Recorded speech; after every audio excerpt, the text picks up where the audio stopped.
সম্প্রতি রংপুরের সাথে ম্যাচের আগে সাইফ হাসানকে অ্যান্টি কারাপশন ইউনিটের জিজ্ঞাসাবাদ, এবং খুবই বাজেভাবে হয়েছে যে ম্যাচে তিনি প্যাড পরে বসে আছেন, তিনি মাঠে নামবেন ঠিক আগ মুহূর্তে ওই টাইমে অ্যান্টি কারাপশন ইউনিট তাকে জিজ্ঞাসাবাদ করছেন, এবং এটা আসলে কতটুকু প্রফেশনালিজম। এবং সাইফ হাসান একটা সে তার টিমমেটদের বলছে যে তার ইভেন ঢাকা ক্যাপিটালসের যে বোর্ড অফ ডিরেক্টর তাকেও বলছেন যে তার এমন মনে হইতেছিল যে তিনি যদি এক বলে আউট হয়ে যান তখন তো অনেকে শিওর হয়ে যাবেন যে তিনি আসলে করতেছেন, ফিক্সিং করতেছেন, অথচ তিনি কিন্তু ফিক্সিং করতেছেন না। একটা প্লেয়ারের খারাপ টাইম বা খারাপ সময় যাইতেই পারে। আমরা জানি যে তামিম ইকবাল কিন্তু টানা 2 বছর ধরে খালি ডাক মারতো, 2 রান 3 রান 4 রান করে আউট হয়ে যেত, কিন্তু তাকে কিন্তু রাখা হয়েছে, তাকে কিন্তু কেউ সন্দেহ করেনি। খুব স্বাভাবিক, কোনো না কোনো সব প্লেয়ারে কখনো না কখনো একটা খারাপ ফর্ম যাবেই, কিন্তু তাই বলে যে অ্যান্টি কারাপশন ইউনিটে এই ধরনের অপেশাদারিত্বকে আসলে কি বলা যায়, এত আনপ্রফেশনালিজম মানে কিভাবে তারা করতে পারে, ইভেন বাংলাদেশ জাতীয় দলের একজন প্লেয়ারের সাথে। তিনি কিন্তু কোনো ছোটোখাটো প্লেয়ার না, এই তুই আসোস চলে আয়, তোরা মানে তোর জিজ্ঞাসাবাদ করবে, এটা কি মানে এরকম হইতেছে নাকি? এটা কি পাড়ার ক্রিকেট না গলির ক্রিকেট নাকি?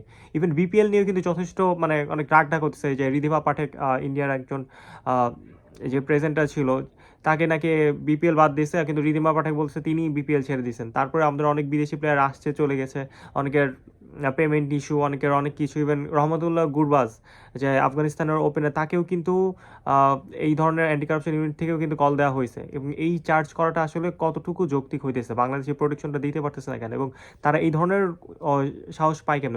রহমানুল্লাহ গুরবাজকে কিন্তু তাও কিন্তু ম্যাচের পরে করা হয়েছিল, তার আফগানিস্তানের পাসপোর্ট এবং এভরিথিং নিয়ে আসলে এটাই তাকে ধরা হয়েছে।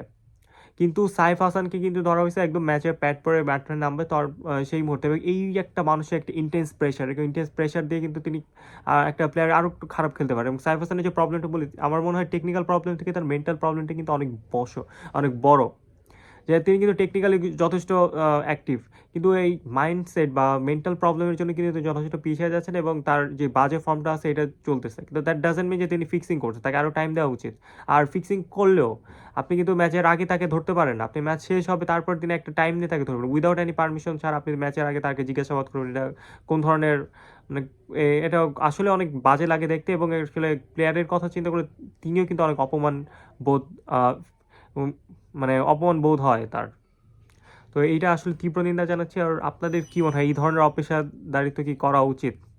তার করলেও কিভাবে করা উচিত? এটা কি আপনার মতামতটা প্লিজ কমেন্ট করে জানাবেন। এবং এই ছিল আজকের ভিডিও। আমার আসলেই খুব খারাপ লাগছে এবং ওইখান থেকে ভিডিওটা করা। Please do subscribe to my channel. Allah হাফেজ।